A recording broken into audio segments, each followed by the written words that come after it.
kota Beijing juga. Nah, kalau beasiswa dari kota Beijing itu yang ditanggung hanya biaya sekolah, biaya uang SPP-nya. Kalau untuk makan, untuk asrama itu ditanggung sendiri-sendiri. Dan untuk unit cost-nya kalau menanggung biaya asrama, asrama itu satu satu bulan itu kalau tidak salah ya sekitar rata-rata sekitar 200 ribuan ya satu bulan ya 200 ribuan murah sekali asrama itu.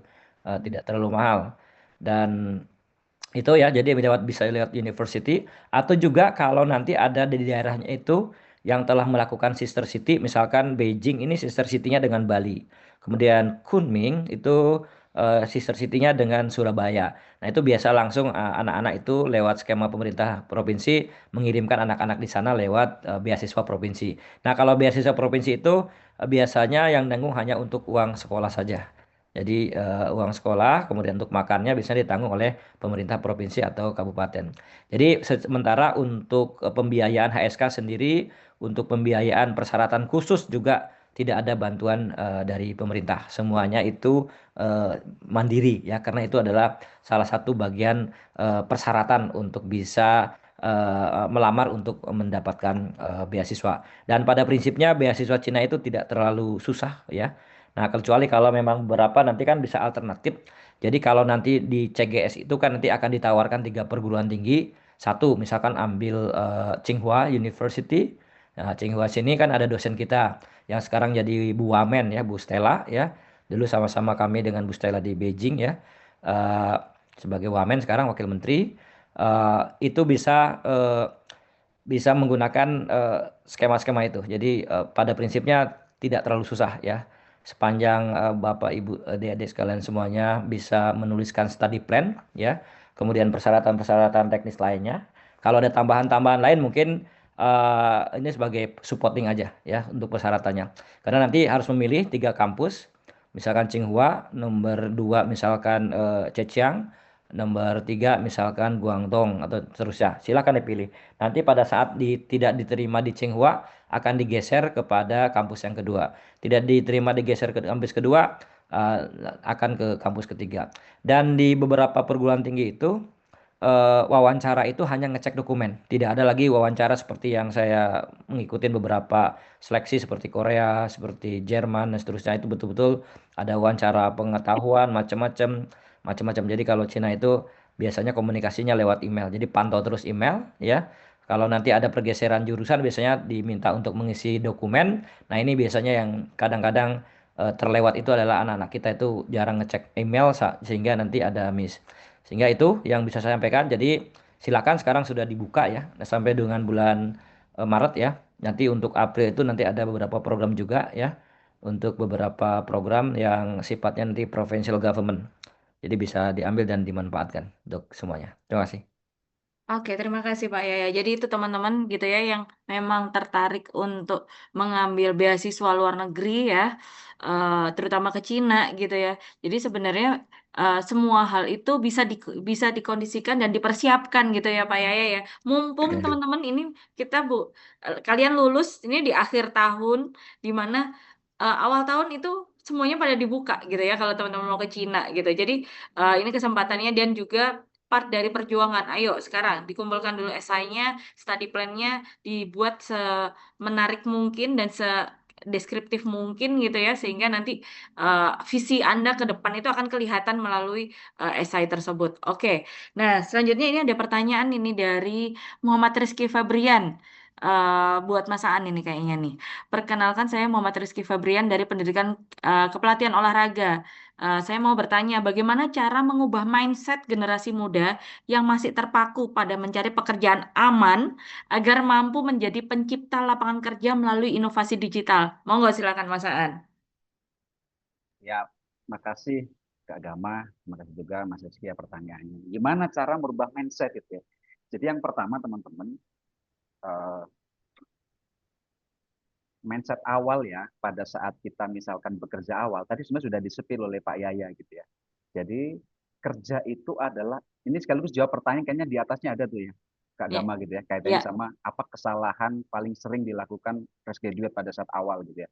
Salah satunya adalah para fresh graduate ini pada saat melamar kerja itu fokusnya adalah gaji. saya dapat gaji berapa gitu. Nah, padahal tadi sudah di-spill sama Pak Yaya gitu ya, salah satunya tadi adalah udah kerja aja, nggak, jangan pedulikan apa yang kamu dapetin dulu gitu. Karena namanya fresh graduate itu adalah kesempatan justru bahkan untuk mulai membuat, meng-create yang namanya portfolio gitu. Nah, itulah sebetulnya nanti yang jadi value Anda, nilai tawar Anda pada saat Anda nanti mungkin kemudian level up gitu, terkait masalah karir gitu. Jadi itu yang pertama gitu ya. Jadi fokusnya adalah saya dapat kerja apa, dijalankan, dicintai gitu ya, kasih yang terbaik gitu.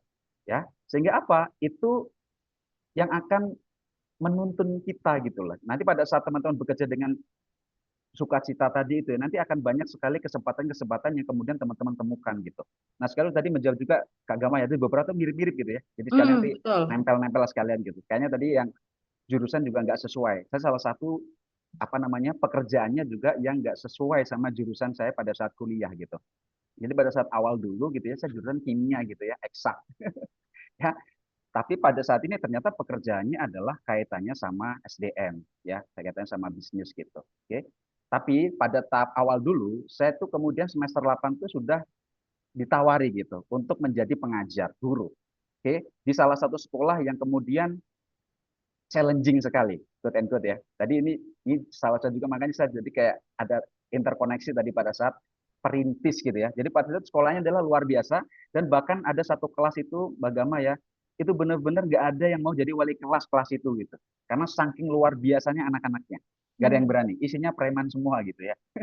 Nah, lalu kemudian, dan itu juga adalah pada saat itu, mohon maaf, salary-nya, ya Allah gitu ya, ya bisa dibilang gitu ya intinya. Kalau saya misalkan carinya itu gitu ya, ya sudah gitu. Saya nggak akan istilahnya nggak akan punya berangkat aja udah males-malesan gitu. Kalau saya cari itu. Pada waktu itu kemudian ada tawaran dari Pertamina waktu itu ya pada saat lulus itu dan dengan menawarkan gaji yang luar biasa gitu.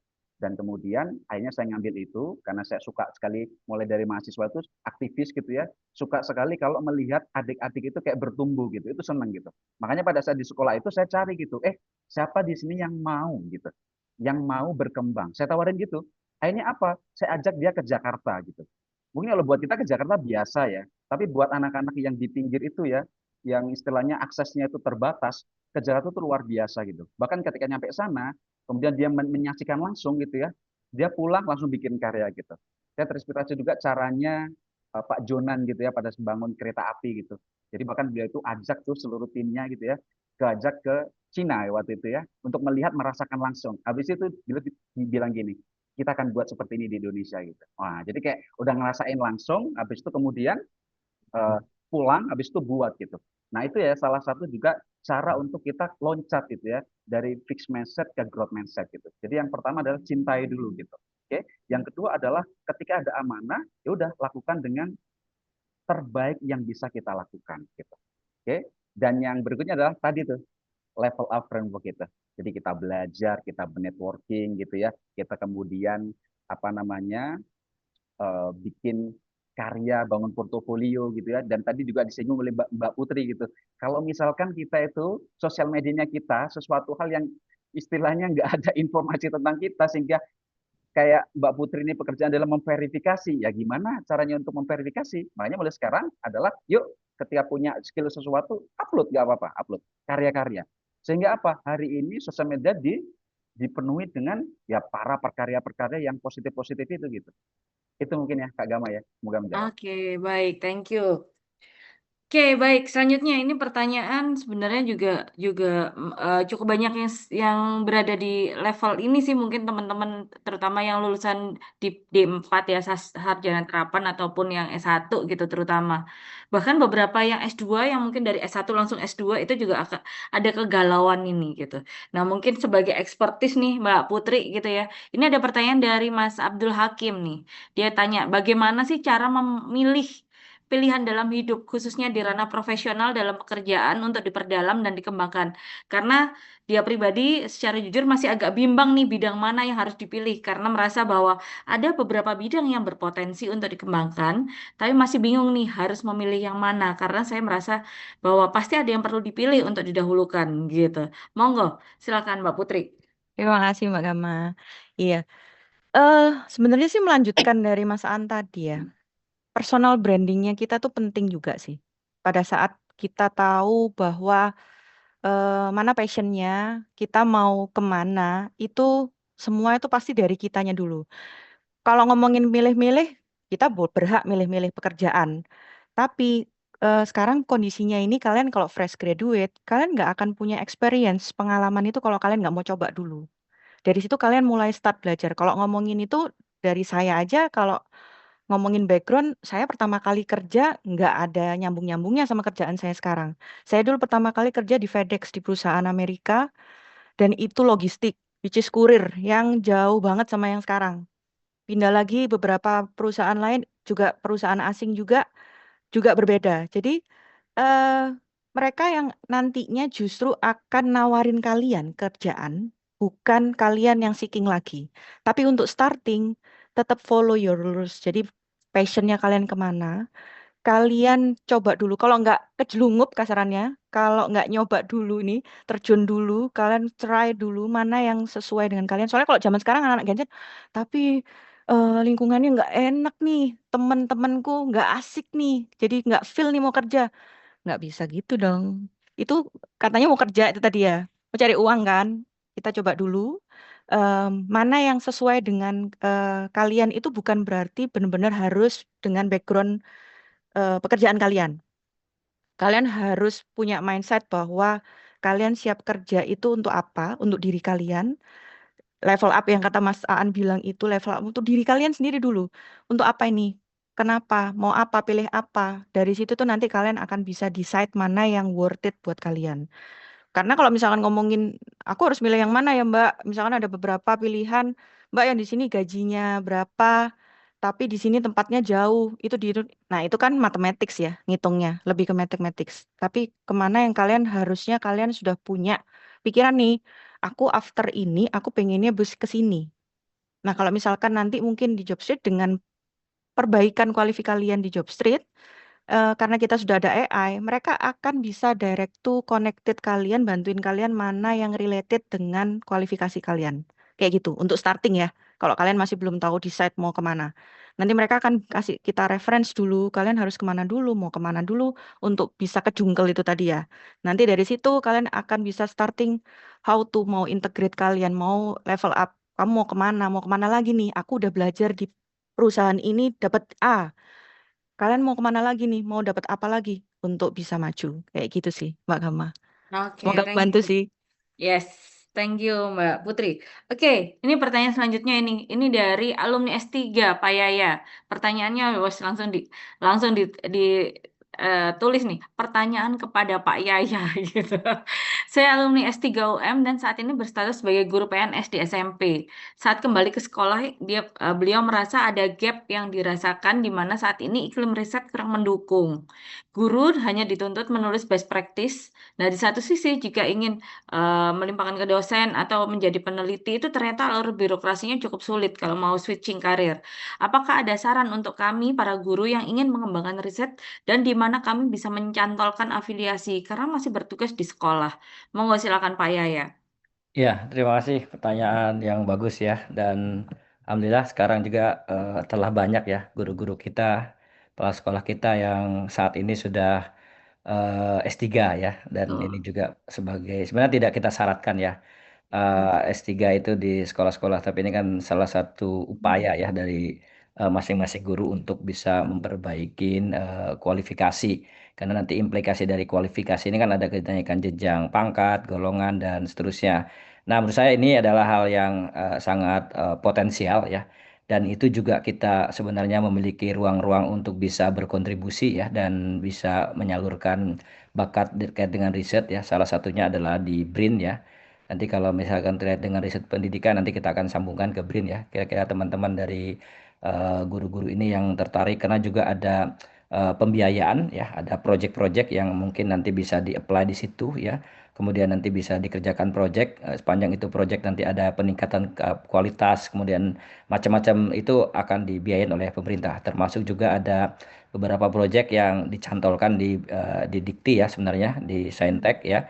Dan juga ada beberapa proyek yang dicantolkan di Beskap ya, di Beskap terkait dengan PTK dan seterusnya. Tapi memang ini tidak kalau dari kementerian kan tidak sedetail yang mungkin proyek-proyeknya hanya terkait dengan pendidikan, pengembangan pola-pola pembelajaran dan seterusnya.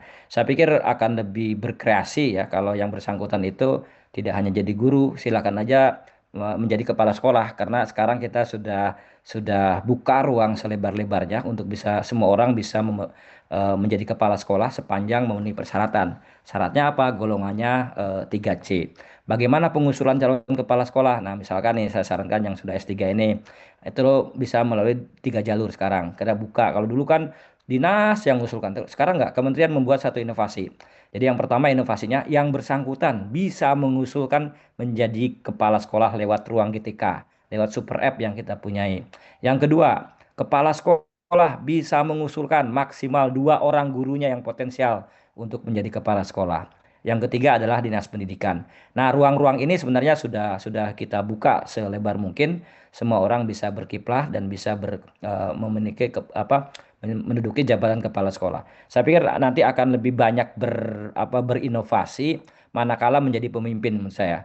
Karena kalau kalau menjadi guru saja ya mengikuti kepala sekolah dan seterusnya. Nah, pada saat Bapak Ibu nanti menjadi kepala sekolah, inovasi bisa kita lakukan dengan cara modeling, kemudian riset, PTK-nya kita implementasikan dan seterusnya. Tapi kalau ingin jadi fokus jadi guru, ya itu proyek-proyeknya nanti sudah saya gambarkan ya. Proyek PTK ada di BRIN, ada di Beskap, kemudian ada juga di Dikti ya, di Dikti. Sehingga itu akan menjadi satu penguatan.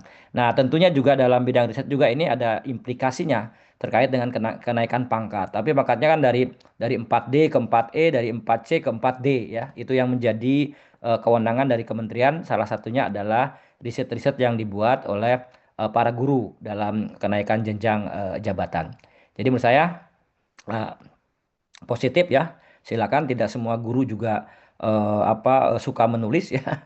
Banyak rata-rata guru tidak suka menulis, suka riset dan seterusnya. Ini adalah satu added value yang nanti Bapak Ibu yang telah memiliki kemampuan riset, apalagi sudah S3, bisa mengembangkan luas dengan cara menjadi pemimpin sekolah sehingga nanti ada model-model baru yang nanti bisa diimplementasikan di sekolah tersebut. Demikian, Bu. Oke, baik Pak ya. Jadi sebenarnya opportunity itu besar, luas ya Pak Iya, ya. Cuma jelas. tinggal bagaimana mungkin Bu Eka dan juga beberapa teman-teman yang S3 gitu ya bisa memanfaatkan kesempatan tersebut, nge-grab opportunity tersebut gitu ya Pak. Ya ya ya. Iya, betul. Siap. Oke, baik. Selanjutnya ini pertanyaan ini kayaknya kalau ngomongin switch karir tuh saya sering lemparnya ke Masaan gitu ya. Ini ada pertanyaan dari Hanun gitu. Bagaimana jika karir yang kita inginkan itu tidak disetujui oleh orang tua dengan alasan karena background pendidikannya nggak linear dengan karir yang dipilih. Padahal di era saat ini banyak sekali kan kalau kita bicara ya mahasiswa yang switch karir dan sangat memungkinkan berkarir di bidang tersebut jika kita punya pengalaman atau skill. Nah, sebagai seorang anak apa yang harus dilakukan? Apakah meninggalkan pilihan karir sendiri? Ya ini memang sebuah dilema ya. Tapi jika begitu memungkinkan tidak akan mencintai karir dan juga tidak bisa menjadi extraordinary people dalam bidang tersebut. Mau nggak silakan Mas Aan, bisa Oke, di-share pengalamannya. siap. Makasih Kak Gama. Yang pertama teman-teman ngobrol teman-teman. Oke. Sebetulnya orang tua itu kalau kita berkenan untuk berani ngobrol gitu ya, saya yakin ya mereka akan bisa mendengarkan dan kemudian support kita. Apalagi kalau misalkan kita itu bisa meyakinkan. Sebenarnya kata kuncinya itu gitu. Kadang kenapa sih orang tua itu kayak kamu harus kesini kesini gini. Kadang gitu ya. Karena memang ngerasa bahwa beliau punya tanggung jawab gitu cara pandangnya gitu ya. Jadi saya punya anak, anak saya ini harus minimal ya settle deh gitu ya. Istilahnya oke okay dah gitu. Itu kadang itu cara pandang orang tua. Jadi kayaknya beda POV aja gitu. Oke. Tapi cara pandang kita sebagai anak gitu ya, kita hargai dulu ngobrol sama orang tua gitu ya. Pak, Bu, gitu ya. Terima kasih banyak sebelumnya sudah memberikan, memfasilitasi setiap yang ada ini gitu ya. Namun jika boleh, selama ini apalagi ya kita bisa tunjukkan tuh apa namanya hal-hal yang selama ini kita lakukan agar apa? Agar membuat orang tua itu bahwa benar-benar oke, okay, itu adalah pilihanmu, itu adalah jalanmu. Kadang orang tua itu kalau sudah terbuka, open gitu ya, apalagi kita bisa kasih bukti, makanya penting bangun portofolio itu. Itu nanti kadang kan Ya itu kalau ketemu sama orang tua yang mungkin agak beda gitu ya, untuk arahnya ke depan itu bisa jadi salah satu untuk apa? Untuk kita ngomong, untuk kita ngobrol, memperkuat itu gitu. Itu ya, itu yang pertama. Terus apa namanya? Kemudian yang terakhir tadi apa? Kak Gama? Bagaimana untuk menyampaikan tadi kan terkait dengan bagaimana untuk menyampaikan apa namanya Kak terkait dengan Sama yang orang tidak tua ya, setujui betul. Yang kedua setujui. adalah terkait dengan bagaimana kalau baik apa yang harus dilakukan ngatasin tersebut dan yang kedua apakah dengan meninggalkan pilihan karir sendiri atau mengikuti saran orang tua karena kalau kita tidak mencintai karir dia khawatir kalau dia tidak mencintai karirnya tidak bisa jadi extraordinary people. Oke, siap. Teman-teman, saya ingin mempertajam bagian extraordinary tadi. Jadi kata kuncinya tadi kan cinta. Jadi yang pertama adalah cinta pada pekerjaannya. Kalau cinta pada profesinya ya. Jadi kalau misalkan profesi itu kemudian nggak sesuai nih, apakah kita kemudian nggak sesuai sama passionnya kita? Apakah kemudian kita nggak bisa cinta sama sama sesuatu yang kita lakukan itu?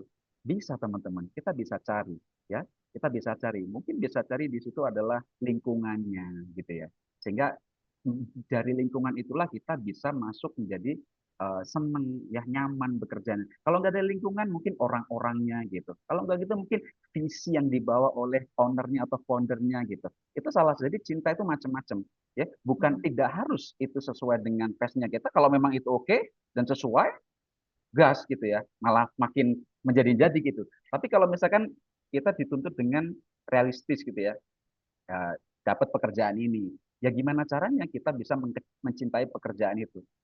Apa yang kita bisa lihat gitu ya? Hal positif dalam pekerjaan itu. Mungkin, oh di luar sana masih banyak orang yang pengen sekali di posisi yang kita saat ini gitu. Sehingga itu menjadi, oh akhirnya aku bersyukur deh. Ah, itu jadi membuat kita jadi, wah berarti nggak boleh disia-sia ini. Siapa tahu nanti pada saat teman-teman melakukan itu gitu ya, itu teman-teman nanti akan memunculkan itu rasa-rasa itu. Oke, dan perlahan teman-teman cintanya justru berasal dari apa yang teman-teman temui pada saat teman-teman menjalankan kerja-kerja sepenuh hati itu. Itu Kak Jamai.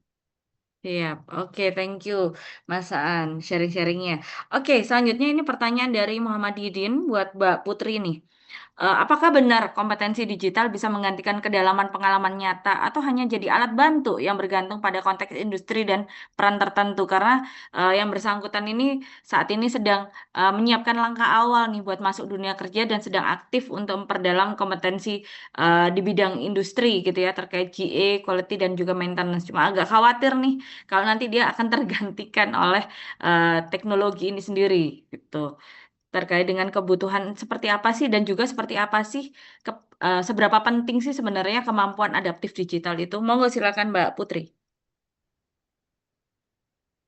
Ya, masuk ya, Ya, Kak silakan. Gama. Kalau ini dari pandangan aku sebagai, karena kita biasanya memang sudah berjalan dengan adaptif digital itu ya. Yes. Bagaimanapun itu tetap penting, tapi bukan berarti dia itu bakal automatically menggantikan real experience ya, atau intuisi, atau apa ya, kebijaksanaan profesional yang itu semuanya akan terbangun dari jam terbang. Itu penting banget tetepan. Jadi bukan berarti nanti karena apa? Zaman sekarang nanti mereka akan tetap tidak bisa membandingkan digital dengan pengalaman. Itu penting banget sih. Itu mau nggak mau kita butuh kolaborasi dari itu. Jadi kalau bisa di-highlight mungkin digital itu sebenarnya bukan alat, bukan identitas. Actually itu teknologi yang bantu kita sih. Buat kita bisa bekerja lebih cepat, efisien, connected dengan networking yang sekarang udah ada ini. Tapi kalau misalkan dia ganti judgement kita sebagai human, kalau misalkan nanti semua bisa diganti robot atau apa, semua bisa diganti dengan AI. Kalaupun sekarang zaman sekarang AI-nya sudah cukup canggih pun, orang-orang juga akan lebih pintar lagi daripada itu. Kita bisa cek which is itu beneran AI atau kalian yang kerjakan atau tidak. Kita pun bisa melakukan hal itu. Jadi mau nggak mau dunia kerja zaman sekarang itu tetap butuh touch of human. Tetap butuh itu. Jadi komunikasi interpersonal kita juga yang harus baik. Mau nyelesain masalah itu lebih kompleks, kita bisa negotiable dengan baik. Itu jauh lebih yang dicari sih sebenarnya. Kalau di dalam dunia digital ini, dunia kerja sekarang ini, kayak gitu sih. Nah, Oke. Kayak gitu sih Mbak Gama. Oke, jadi memang kemampuan adaptif digital itu memang menjadi sesuatu yang penting, tapi bukan artinya serta-merta itu digunakan secara langsung hanya itu gitu ya. Tetap harus ada Betul, sentuhan interpersonal kita, originalitas as a human-nya tetap harus kita betul. jalankan gitu ya. Kayak Oke, ya. gampangnya kayak gini sih Mbak Gama. Kalau misalkan zaman sekarang udah ada nih anak-anak apa ya teman-teman pakai ChatGPT. Kalau Hmm. kalian nggak menginstruksikan ChatGPT dengan baik, mereka akan mengeluarkan semuanya itu dengan caranya mereka. Jadi kalian justru nanti akan mengikuti yang mereka mau. Tapi dengan semua kalian tahu teknologi sekarang ini, zaman sekarang semuanya ada. Nah, pergunakan itu sebaik-baiknya. Gimana caranya kalian bisa mempergunakan teknologi yang ada? Tapi dengan tersentuhan kalian, Kak. Saya maunya A, B, C, D, E. Itu decide from you. Tetap kayak gitu sih, Mbak Oke, Gama. baik. Terima kasih, Mbak Putri. Oke, tadi masing-masing sudah ada dua pertanyaan. Saya izin, Pak Yaya dari dua penanya, penanya pertama Mas Richard, penanya kedua Mbak Eka. Kira-kira siapa yang dapat e-wallet ini tadi, Pak Yaya? Mas Richard aja. Oke, Mas Richard yang mau pingin ke Cinghua ya. Iya, Cingguan. Oke, baik. Selamat kepada Mas Richard. Nanti ya setelah ini bisa kontak, jangan keluar dulu dari Zoom, akan dikontak oleh tim dari IKUM untuk mendapatkan e-wallet sebesar 75.000. Nah, kalau dari Mas Aan, ada dua, yaitu dari M. Rizky dan juga dari Hanun. Kodenya bagus ya, tapi saya pilih yang terakhir Oh, biar yang terakhir adalah memotivasi. Mbak Hanun, switching karir gitu ya. Wah, ini ngobrol Oke. sama orang tua. Untuk menambahkan energi gitu ya buat ngobrol sama orang tua, mendapatkan support. Oke, kalau dari Mbak Putri ada Mas Abdul Hakim dan juga Mas Didin. Kira-kira siapa nih? Mas Didin aja deh, yang ini ya, Mas yang ngomongin terakhir ini adaptif digital. Sesuai Adaptif banget nih sama Digital. temanya nih. Oke, baik, thank you. Jadi Mas Didin, Mbak Hanun, dan juga Mas Richard, nanti setelah ini bisa kontak WhatsApp IKUM untuk mendapatkan e-wallet sebesar 75.000. Oke, baik, terima kasih Bapak Ibu sekalian semuanya yang ada di sini. Selanjutnya terkait dengan penyerahan sertifikat, saya serahkan kepada Prof. Ainin untuk menyerahkan sertifikat secara simbolis. Monggo silakan Prof. Terima kasih Bu Gama. Eh, Perkenankanlah Bapak Ibu, saya menyerahkan sertifikat dari pengurus IKUM kepada Bapak Ibu sebagai narasumber. Yang pertama kami serahkan kepada Bapak Dr. Yaya Sutaria, SPD MPD. Terima kasih Pak Yaya atas dedikasi Bapak Ibu. Pak Yaya sebagai narasumber, mohon sertifikat ini sebagai ikatan batin Bu ya Pak Yaya ya, Ya, antara Pak Prof. IKA dan Pak Yaya sebagai alumni tahun 90 berapa itu dan pernah aktif di HMP. Saya dulu pernah aktif di HMP juga Pak, atas Oh, siap, Pak. eranya Pak Didik, Mas Didik Satria ya. Oh, siap, Pak. Ya. Dan yang mendirikan itu Pak Muhajir itu dulu itu. Betul, sama Muhajir, Pak. Ya, Pak Muhajir, ketua pertama Mas Gogo, Pak Rosid kan itu.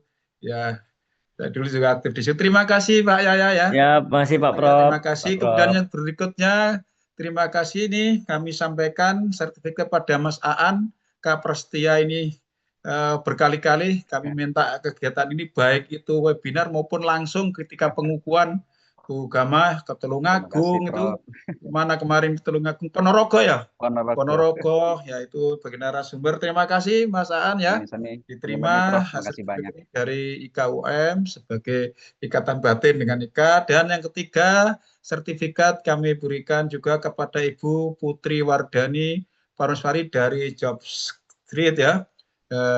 Terima kasih Bu atas dedikasi Bapak Ibu sebagai narasumber. Dan yang terakhir sertifikat kami berikan kepada moderator kita Ibu Gama Rahmita Ureka Hakim secara psikologi dan master psikologi, psikolog juga sebagai moderator, MC dan moderator yang sudah berkali-kali juga mendedikasikan dirinya untuk IKUM.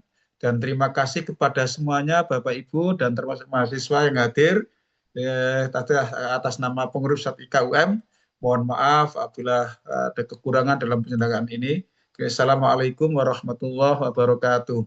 Waalaikumsalam. Terima kasih Pak Terima Prof. kasih Pak Yaya. Pak Yaya itu dulu tahun berapa Pak? 90 berapa? Masuknya 94 Pak Prof. Lulus 98. Saya barusan lulus S2 itu ya. Oh, Baik, terima kasih ya Bapak Pak Ibu Prof. sekalian. Oke. Nanti kalau misalnya mau kontak para narasumber bisa melalui bisa WA ke IKUM. Izin ya Bapak Ibu kalau misalnya mereka mau melanjutkan untuk berkontak-kontak dengan Bapak Ibu sekalian supaya lebih dekat dan juga mungkin untuk ngobrol-ngobrol. Tadi request dari Pak Yaya kalau mau ke Cina boleh tanya-tanya gitu. Mas Aan juga kalau misalnya teman-teman cukup banyak teman-teman di UM juga yang akhirnya berkontak dengan Mas Aan untuk kegiatan-kegiatan training.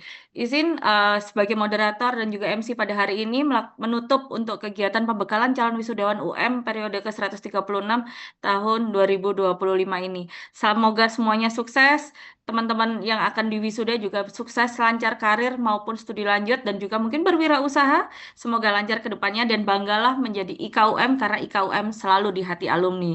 Saya akhiri, wassalamualaikum warahmatullahi wabarakatuh. Waalaikumsalam Waalaikumsalam. Terima warahmatullahi kasih semuanya. wabarakatuh. Terima Bu Putri ini kasih. dari Dukun ya Mbak Putri ini. Diulangi terus Pak ini. Ya, Dukun.